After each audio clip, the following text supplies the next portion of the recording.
I am Iron Man.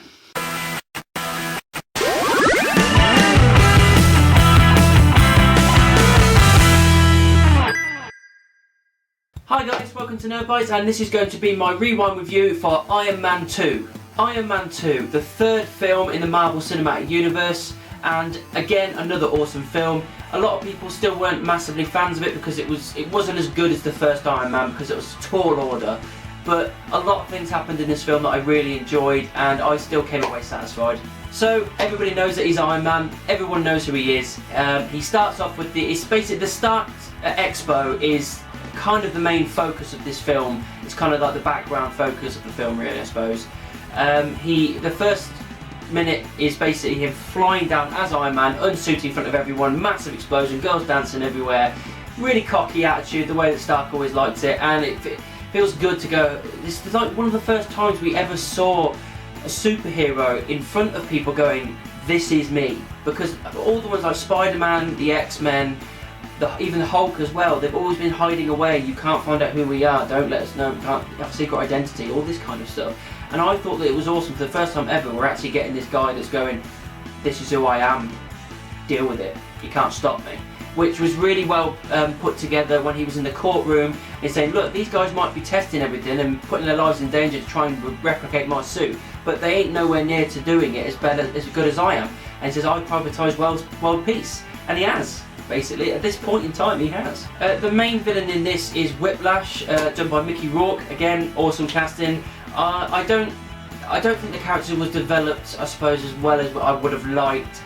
But I think I was just happy to see Mickey Rourke doing this kind of character, really. I quite enjoyed it. He was always tattoos and he was from Russia and he was pissed off because apparently his father came up with the idea first and he was on a revenge mission, basically.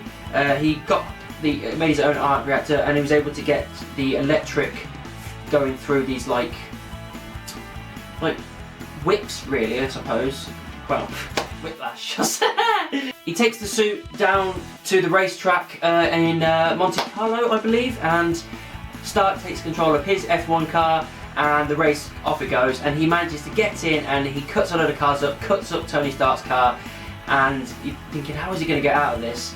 And then you've got Happy and Pepper driving through with the car. God knows how they got weaved out of the way of all those other cars, because I don't think that would have happened in real life, but yeah, screw it, it's a superhero film. They get to him, they chuck in the case, and I thought, this is going to be awesome, and the case opens up, hands in, pulls it out, and then the suit comes up around him, and it is wicked. He kicks the car away, beats the shit into Whiplash, takes his chest off and throws him to the floor, and that's the end. He's put in jail. That was wicked, I thought. I think it was a really good way they used that suit. I hope they use that suit again in the future because it was wicked.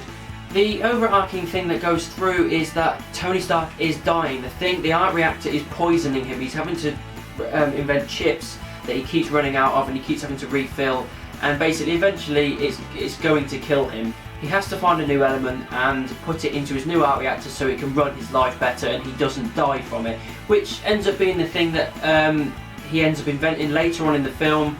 It's really good because he's reluctant to do it at the moment because he's a little bit depressed because he's like, "I'm going to die." Him and Rhodey get into a fight with the two suits at his house.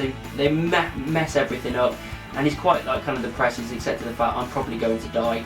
Then it's Nick Fury that comes with Agent Coulson, and Black Widow makes her first appearance in this film as well, which is again awesome. The way they put her in was brilliant. You think she's his assistant, and then obviously you realise later on who it ends up becoming.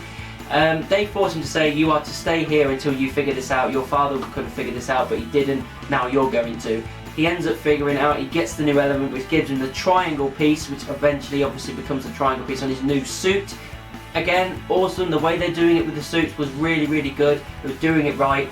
Then obviously Rhodey takes off with his suit. The army weaponise it with that hammer guy. He gets a load of drones, as well as getting in Ivan, which is Whiplash, getting him in to help build them, make the drones, and unaware to him making his own suit, a bigger Whiplash suit. In the process, they make the War Machine suit. For the first time we see War Machine on the big screen with Rhodey controlling it. It was awesome. It was really good fun to see War Machine on that. Then at the Stark Expo, obviously after he sorted out his arc reactor and he comes down with his new suit, You find out that Ivan's taken control of the bots, even War Machine, and have them chase after Iron Man straight through the Stark Expo, all over the place, destroying loads of different things. Rhodey can't stop it. Eventually, Black Widow gets control of the War Machine, so that way that Rhodey can get control of it and use it again. They fall down into this kind of dome, which is like a big like greenhouse type thing. It was wicked. I really enjoyed that. I kind of knew what was going to happen. It built up to it, and I was looking forward to it, and it did. They had a little kind of argument and talk and everything, and then all the drones dropped down, bang, bang, bang, all around them. And then the two masks went down, and they just went to town on them. They were destroying them. They were like bantering back and forth while they were fighting. This fight scene was one of the best throughout the MCU films. It was just an incredible scene of them just ripping these drones to shreds. After all the drones were done, Black Widow says to Stark, "You've got one more incoming." Obviously we don't know who that is. Ivan comes down, Whiplash down with a big suit, opens his helmet up, and the big whips come out again, but obviously 3 times the size.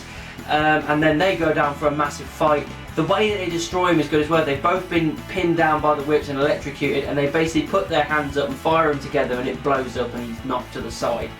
After that, he did the suicide bomb thing where he just let all the things and himself all go off in a big explosion.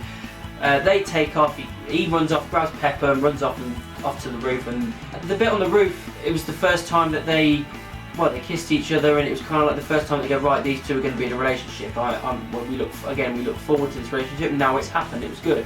Then Rhodey's there and they had a little bit of banter, and off he goes. The final couple of scenes, you've got Stark with Nick Fury talking about the Avengers Initiative, and Fury's basically just saying, Iron Man suit ready, Tony Stark not.